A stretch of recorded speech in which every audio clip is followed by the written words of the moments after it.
সবাই তোমরা কেমন আছো? আমি গল্পদিদু। আজকের গল্পের নাম গোপাল ভাঁড় আর দরজার শব্দভূত।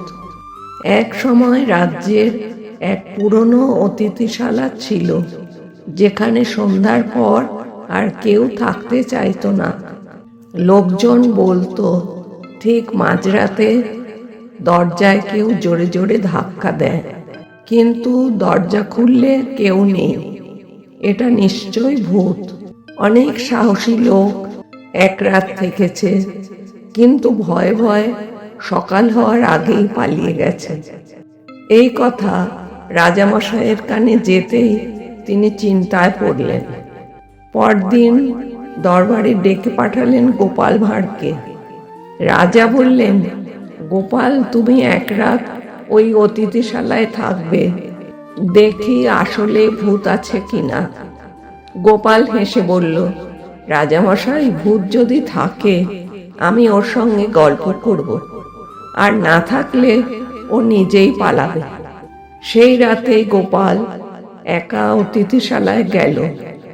চারিদিকে নিস্তব্ধতা, বাতাসে শো শো শব্দ। ঠিক 12টায় ঠক ঠক ঠক দরজা কেঁপে উঠল।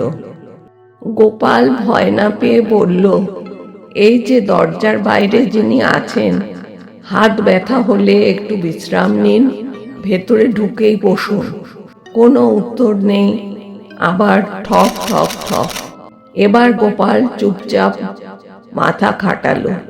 সে মেঝেতে দরজার সামনে একটু চাল ছড়িয়ে দিল, আর দরজার ফাঁকে কাগজ গুজে রাখলো।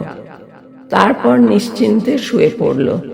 সকালে সূর্য উঠতেই গোপাল দরজা খুলল। দেখে সে হেসে ফেলল। চালের উপর স্পষ্ট মানুষের পায়ের ছাপ, আর কাগজে কাদা লেগে আছে। গোপাল বুঝে গেল এটা কোনো ভূত নয়, একজন চোর। রাতে দরজায় শব্দ করে মানুষকে ভয় দেখাতো, যাতে কেউ বের না হয়, আর সে ফাঁকা ঘরে ঢুকে চুরি করতে পারে। চোর ধরা পড়ল। গ্রামবাসীরা অবাক। রাজামশাই খুশি হয়ে বললেন, গোপাল, তুমি কি করে বুঝলে? গোপাল হেসে বলল, রাজামশাই, ভূত শব্দ করে, কিন্তু পায়ের ছাপ রেখে যায় না। ভয় থাকলে চোখ বন্ধ হয়, বুদ্ধি থাকলে চোখ খোলে। এই গল্পের শিক্ষা, ভয়কে জয় করতে হলে সাহসের সঙ্গে বুদ্ধি দরকার।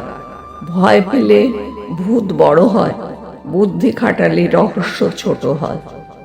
গল্পদিদুর এমন অনেক গল্পের জন্য ভিডিওটা লাইক করো আর শেয়ার করো, সাথে চ্যানেলটা সাবস্ক্রাইব করতে ভুলো না।